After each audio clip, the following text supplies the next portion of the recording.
sa Bethlehem. Ating dalawin ang batang manunubos at igayong dalawin. Ating ngayong dalawin, dalawin sambahin siyang Panginoon.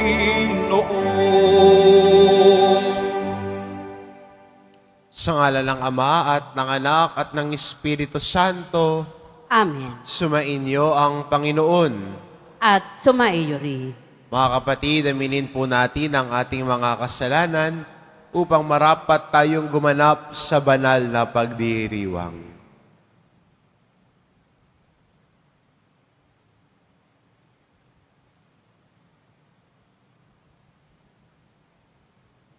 Inaamin ko Sa makapangyarihang Diyos at sa inyo mga kapatid, na lubha akong nagkasala sa isip, sa salita, sa gawa at sa aking pagkukulang. Kaya isinasamo ko sa mahal na Birheng Maria, sa lahat ng mga anghel at mga banal, at sa inyo mga kapatid, na ako'y panalangin sa Panginoong ating Diyos. kaawaan tayo ng makapangyarihang Diyos, patawarin tayo sa ating mga kasalanan, at patnubayan tayo sa buhay na walang hanggan. Amen. Panginoon, kaawaan mo kami. Panginoon, kaawaan mo kami. Kristo, kaawaan mo kami. Kristo, kaawaan mo kami. Panginoon, kaawaan mo kami. Panginoon, kaawaan mo kami. Manalangin tayo.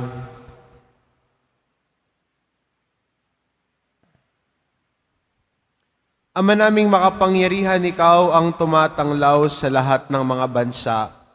Ang mga hinirang mong tao ay iyong dulutan ng kasiyasiyang pamumuhay at puspusin mo ang aming kalooban ng liwanag na iyong pinasikat noon pa man sa aming mga ninuno at magulang sa pamamagitan ni Hesukristo kasama ng Espiritu Santo magpa sa walang hanggan. Amen.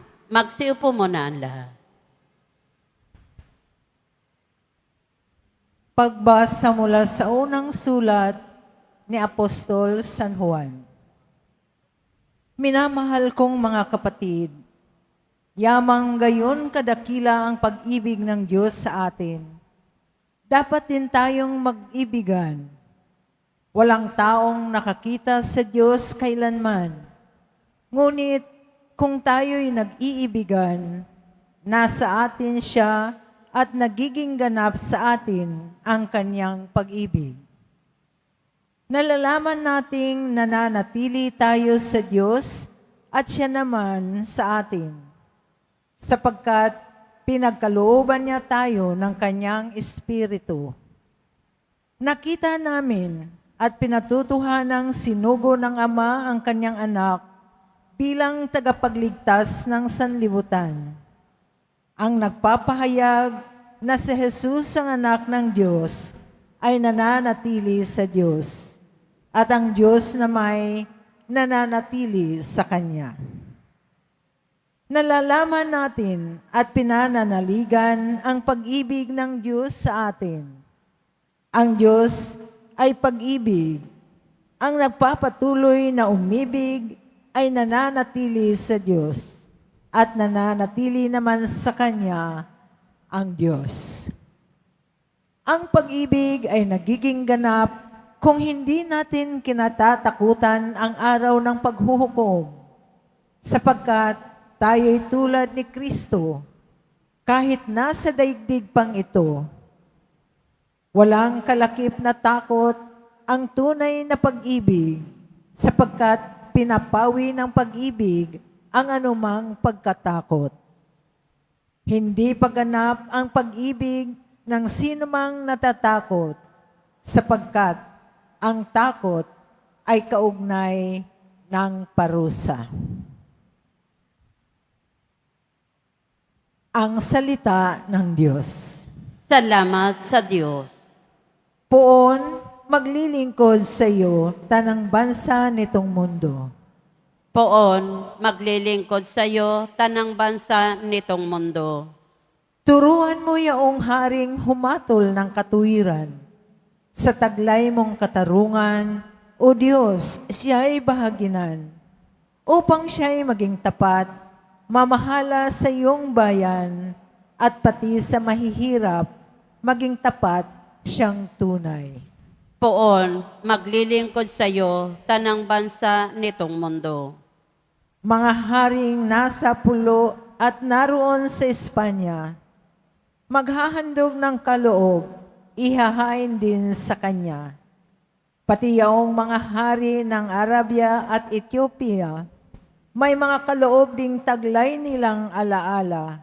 Ang lahat ng mga hari, gagalang sa harap niya ng mga bansang magpupurit, maglilingkod sa kanya.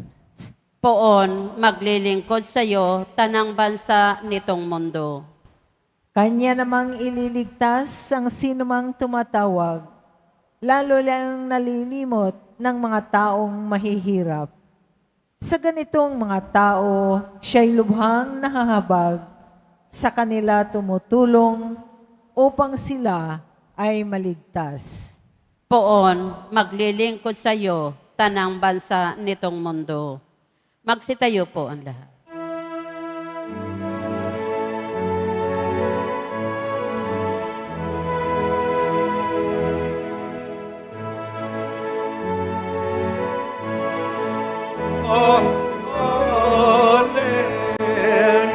Alleluia, Alleluia.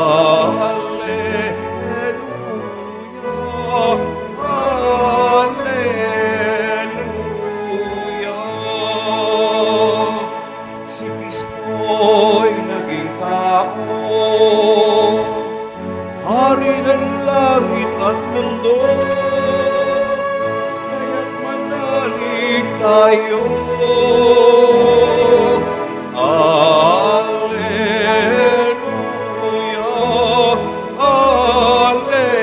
Alleluia, Alleluia, Alleluia.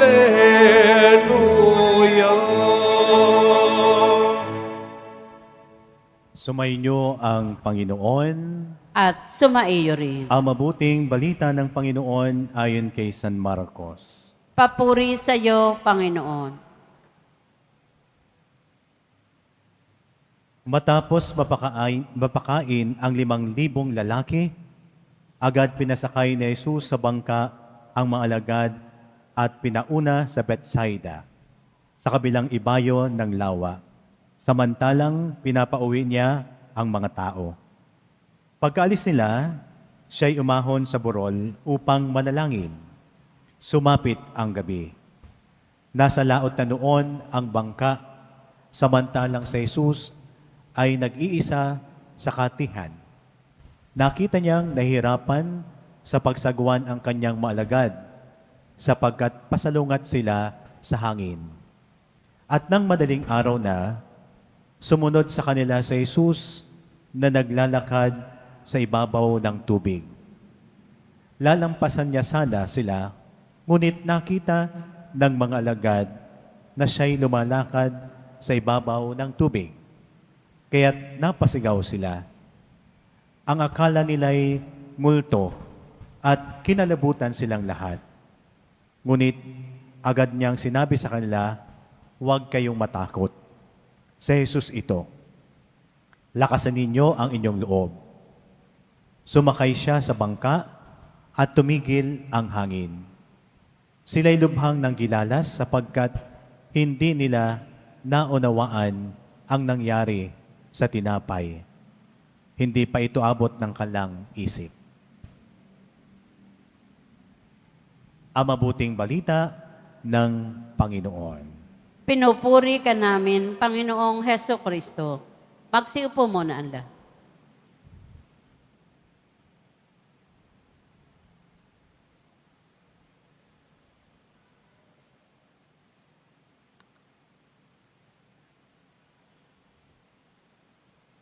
maganda makita sa pagbasa natin, lalo na sa unang pagbasa, ang pwesto ng pag-ibig sa buhay ng isang Kristiyano. At dahil nagmamahal sa Diyos, at ang tao nagmamahal sa Diyos, sinasabi natin hindi natatakot.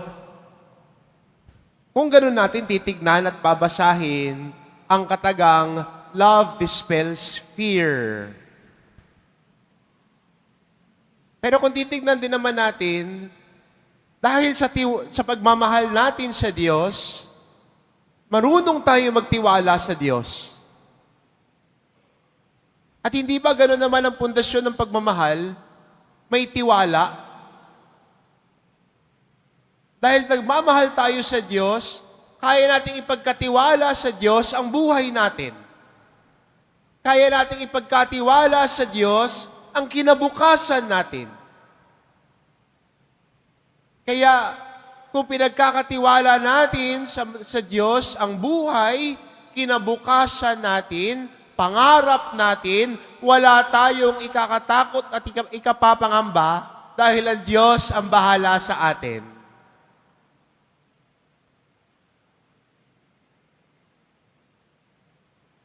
Hindi yun nangangulugang, ay, wala akong kinakatakutan. Siga ako. Hindi ho ganoon. Hindi ho yun yung iniisip nating walang kinakatakutan. Hindi tayo nangangamba, hindi tayo nag-aalinlangan dahil may tiwala tayo sa Diyos na minamahal natin. Di ba? At doon nagmumula yung confidence natin bilang Kristiyano. Yung confidence natin sa pagmamahal ng Diyos na hindi niya tayo pababayaan. Kahit na para sa pakiramdam natin, magulo, marami tayong problemang iniisip, maraming mga bagay na pinagdarasal, pero dahil nagmamahal tayo sa Diyos, kaya nating ipagkatiwala ang lahat sa Kanya. Hindi ba gano'n naman? Kasi kung walang pagmamahal sa puso natin, may pag-aalinlangan, may pagdududa. Pag yung taong kaaway mo, lahat ng gagawin niya, may pagdududa ka sa gagawin niya. Why? Because there is no love in your heart. Diba? Kung walang pagmamahal sa puso, ano meron? Pagdududa, pag-aalinlangan. Pero kung ang tao mahal mo, di ba? Lahat, kahit cellphone mo, wallet mo, ipagkakatiwala mo sa Kanya. At alam mong hindi Kanya nanakawan. Di ba sa mga mister? Kaya mo ipagkatiwala ang cellphone mo sa misis mo. Mga mister na kaya mo ipagkatiwala yung wallet mo. Di ba mga mister? Na may tiwala ka na hindi yan kukuha na 1,000 ng ibang pang-claim niya no, sa kanyang parcel na in-order sa Shopee o Lazada. Ikaw naman, pag minamahal ka, pinagkakatiwalaan ka, huwag mo sirain yung tiwala na yun sa iyo. Di ba?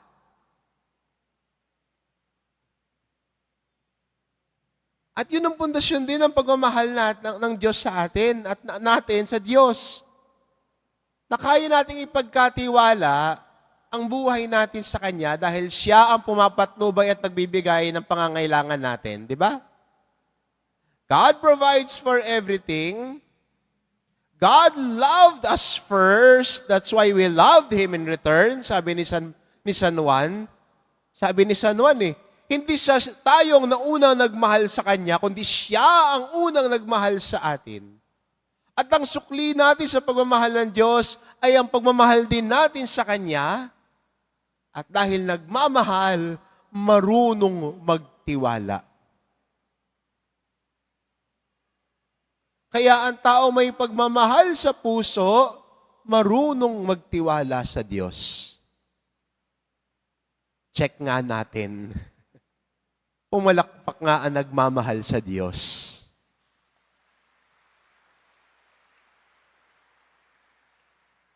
Pumalakpak nga ng mas malakas ang nagtitiwala sa Diyos.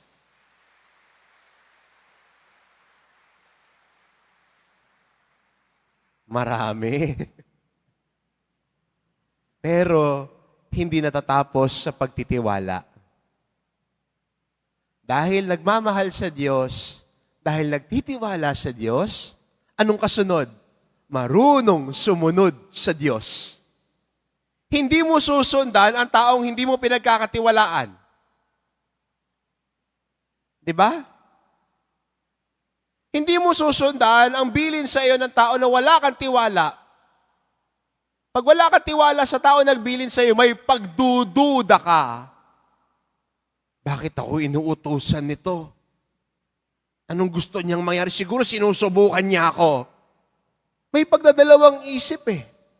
Pero kung may tiwala, susundan mo at alam mong hindi kanya ipapahamak. Di ba?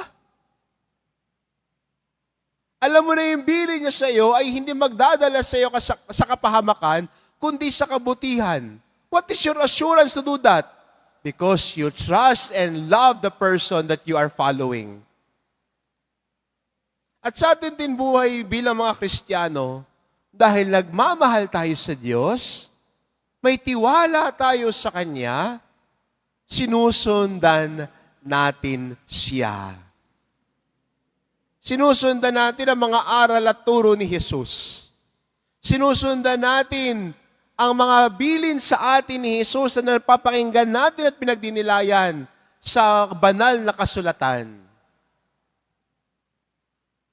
Kaya ang isang nagmamahal kay Jesus, sumusunod kay Jesus. Pag hindi sumusunod yan, walang pagmamahal sa puso yan. Pag hindi sumusunod yan, walang pagtitiwala sa Diyos yan. Pero dahil may pagmamahal, dahil may pagtitiwala, kayang sumunod. At yun ang pundasyon natin bilang mga Kristiyano sa pagsunod sa Diyos. Minamahal natin Siya, pinagkakatiwalaan natin ang Diyos, kaya wala tayong takot na sumunod sa Kanya. At yun ang naisabihin sa atin ni San Juan at ng ating Ebanghelyo, na dahil nagmamahal tayo, nagtitiwala tayo sa Kanya, ang takot at pangamba ay napapawi para mas buong makasunod sa Kanya.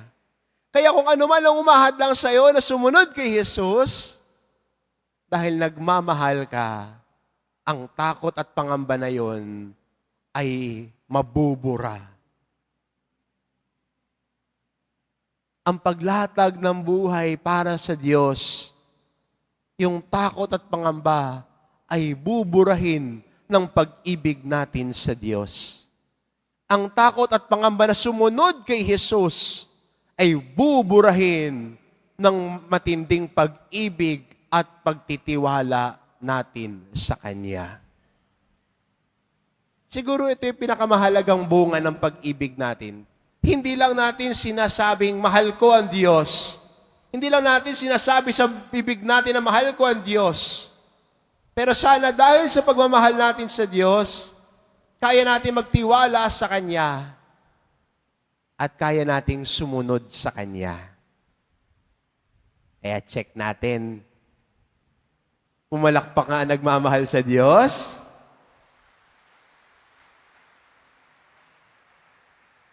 Pumalakpak nga na mas malakas ang nagtitiwala sa Diyos.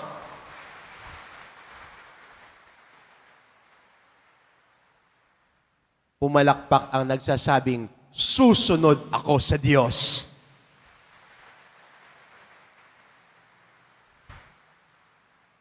Kayo nagsabi niya na hindi ako ha. At yan ang pangako natin sa mahal na pong Jesus Nazareno. Minamahal natin Siya, pinagkakatiwalaan natin Siya, susundan natin Siya. Amen. Magsitayo na po ang lahat.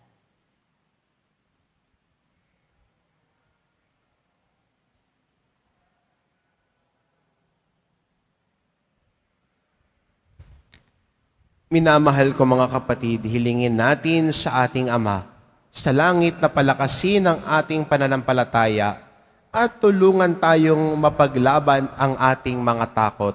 Ang ating itugon, Ama, maging lakas ka namin. Ama, maging lakas ka namin. Ang simbahan sa buong mundo naway magpakita ng malalim na pananampalataya sa Diyos na ating Ama na siyang nagpapatnubay sa mga pangyayari sa mundo. Manalangin tayo. Ama, maging lakas ka namin. Tayo naway lumago sa pananampalataya at sa gayon ay magtiwala tayo sa mga bagay na ating inaasam at nakatitiyak sa mga bagay na hindi nakikita. Manalangin tayo. Ama, maging lakas ka namin. Ang mga naligaw sa landas ng buhay, naway makabalik ng ligtas sa kanilang tahanan. Manalangin tayo. Ama, maging lakas ka namin. Sa mga may sakit, naway ipagkaloob ng Panginoon ang kagalingan at bigyan lakas ang mga nawawala ng pag-asa. Manalangin tayo. Ama, maging lakas ka namin. Ang mga yumao, naway maranasan ng walang katapusan ang kaganapan ng mapanligtas na kapangyarihan ng Diyos na matagal nilang hinihintay. Manalangin tayo. Ama, maging lakas ka namin. Ama naming nasa langit, batid namin na ipinagkakaloob mo ang anumang hilingin namin sa ngalan mo. Nawa ay maging bukas lagi ang aming mga tenga sa iyong salita. Hinihiling namin ito sa pamamagitan ni Kristong aming Panginoon. Amen. Magsiupo muna ang lahat.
Magsitayo po ang lahat.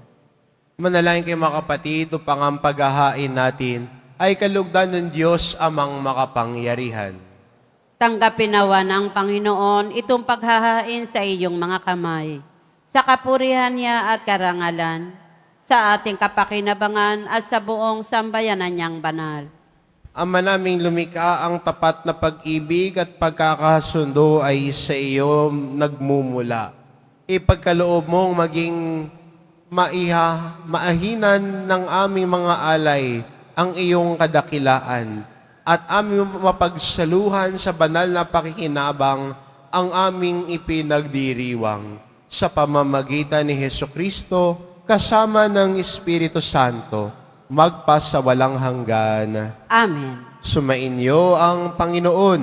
At sumaiyo rin. Itaas sa Diyos ang inyong puso at diwa. Itinaas na namin sa Panginoon. Pasalamatan natin ang Panginoong ating Diyos. Marapat na siya ay pasalamatan. Ama naming makapangyarihan, tunay ngang marapat na ikaw ay aming pasalamatan sa pamamagitan ni Hesukristo na aming Panginoon. Sa katauhan ng iyong isinugong Mesiyas, nahayag sa amin ang katuparan ng iyong balak.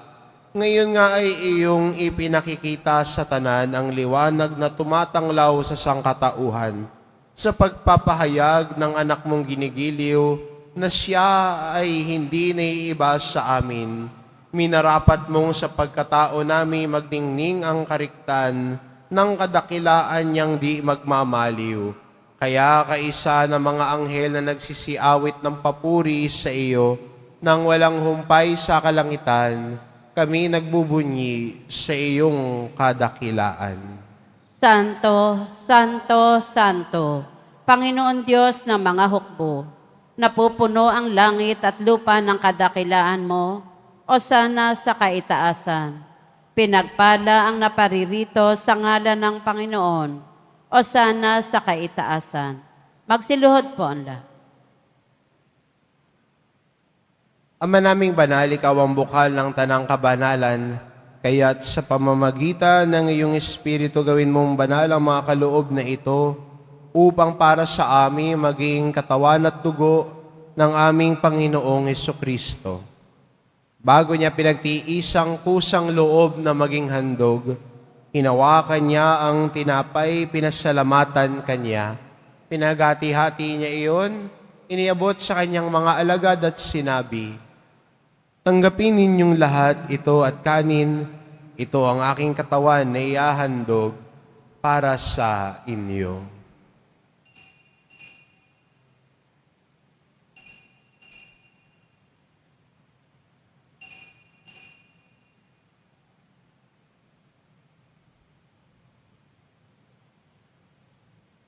Gayon din naman na matapos ang hapunan, hinawakan niya ang kalis, muli kanyang pinasalamatan. Iniabot niya ang kalis sa kanyang mga alagad at sinabi, "Tanggapin ninyong lahat ito at inumin ito ang kalis na ang aking dugo, ng bagot walang hanggang tipan. Ang aking dugo na ibubuhos para sa inyo at para sa lahat, sa ikapagpapatawad ng mga kasalanan. Gawin ninyo ito sa pag-alala sa akin."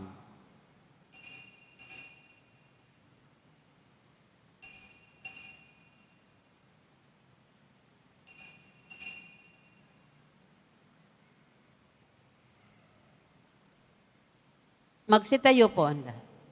Ipagbunyi natin ang misteryo ng pananampalataya.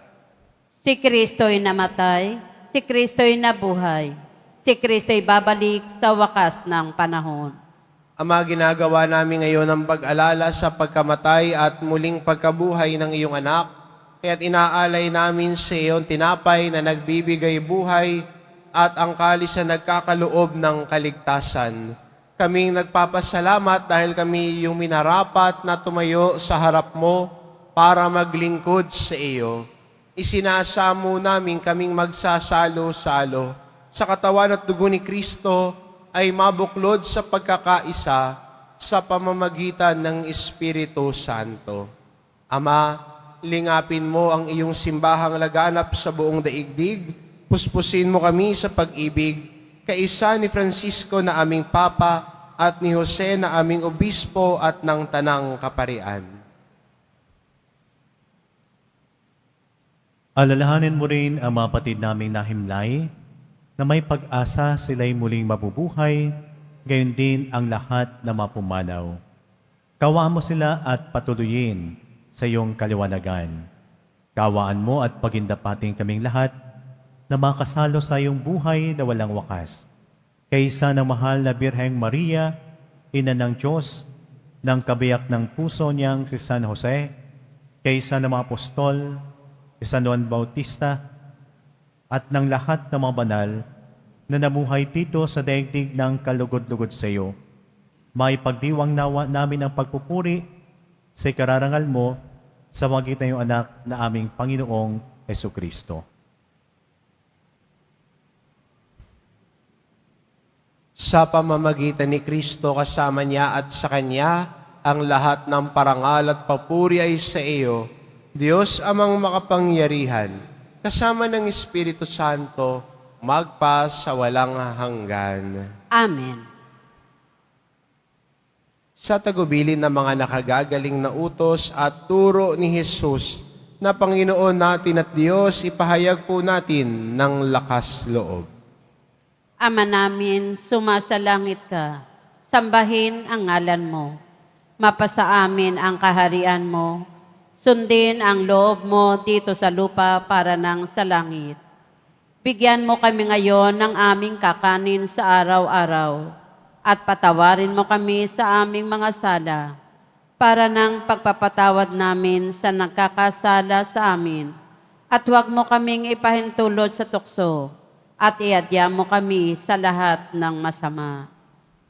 Hinihiling namin kami adya sa lahat ng masama pagkalooban ng kapayapaan araw-araw, iligtas sa kasalanan at ilayo sa lahat ng kapahamakan. Samantalang aming pinananabika ng dakilang araw ng pagpapahayag ng tagapagligtas naming si Hesu Kristo. Sapagkat iyo ang kaharian at ang kapangyarihan at ang kapurihan magpakailanman. Amen. Panginoong Kristo, sinabi mo sa iyong mga apostol, kapayapaan ang iniiwan ko sa inyo, ang aking kapayapaan ang ibinibigay ko sa inyo. Tungayan mo ang aming pananampalataya at huwag ang aming pagkakasala. Pagkalooban mo kami ng kapayapaan at pagkakaisa, ayon sa iyong kalooban, kasama ng Espiritu Santo, magpa sa walang hanggan. Amen. Ang kapayapaan ng Panginoon ay laging sumainyo. At sumaiyo rin. Magbigayan kayo ng kapayapaan sa isa't isa.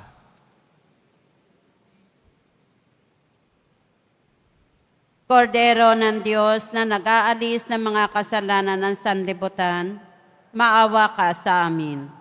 Kordero ng Diyos na nag-aalis ng mga kasalanan ng sanlibutan, maawa ka sa amin. Kordero ng Diyos na nag-aalis ng mga kasalanan ng sanlibutan, ipagkaloob mo sa amin ang kapayapaan. Magsiluhod po ang lahat.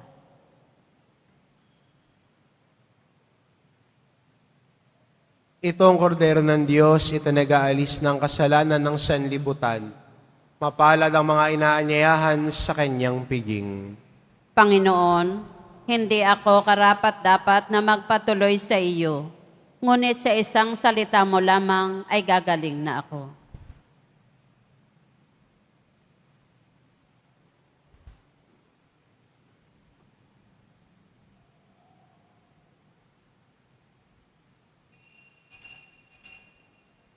Para sa lahat ng tatanggap ng banal na komunyon, sasagot po tayo ng amen, pagkasabi ng pari o ng lay minister ng katawan ni Kristo, at isubo agad sa bibig bago umalis sa harapan ng pari o lay minister. Sumunod po tayo.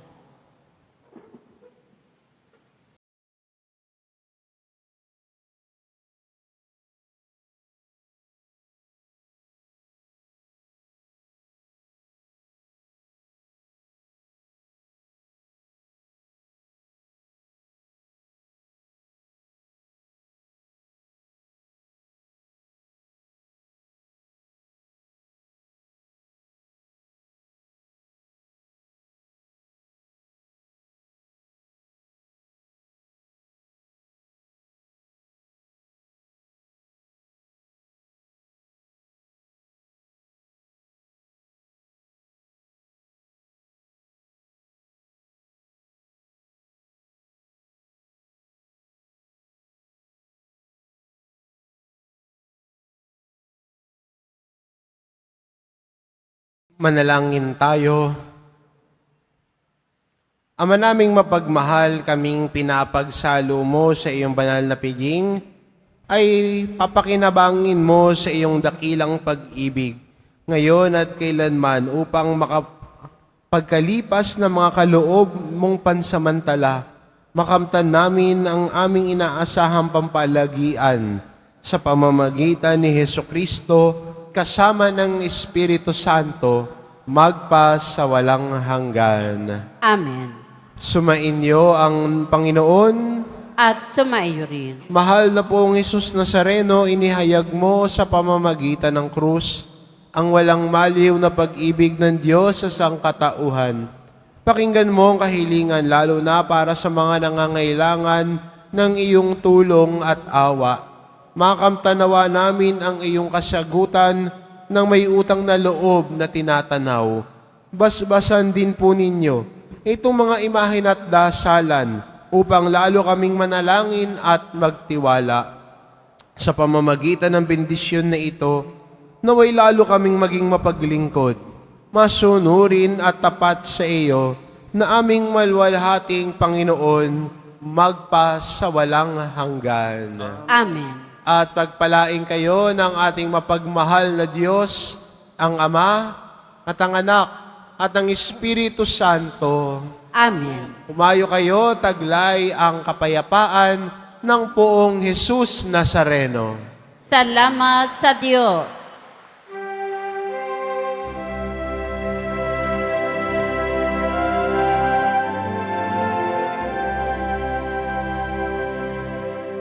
Nuestro Padre Jesús Nazareno, sinasamba ka namin.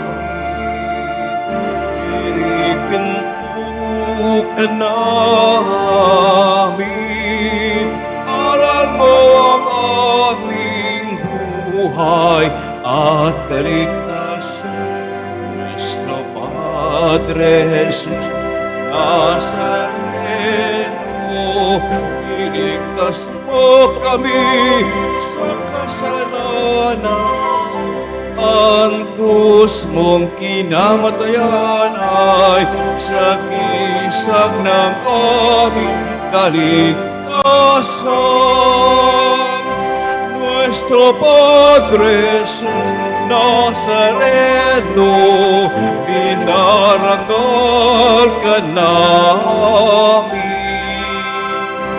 Nuestro Padre Jesús Nazareno, minulwalhati ka namin. Nuestro Padre Jesús Nazareno, dinarangal ka namin. Nuestro Padre Jesús Nazareno, dinulwalhati ka namin.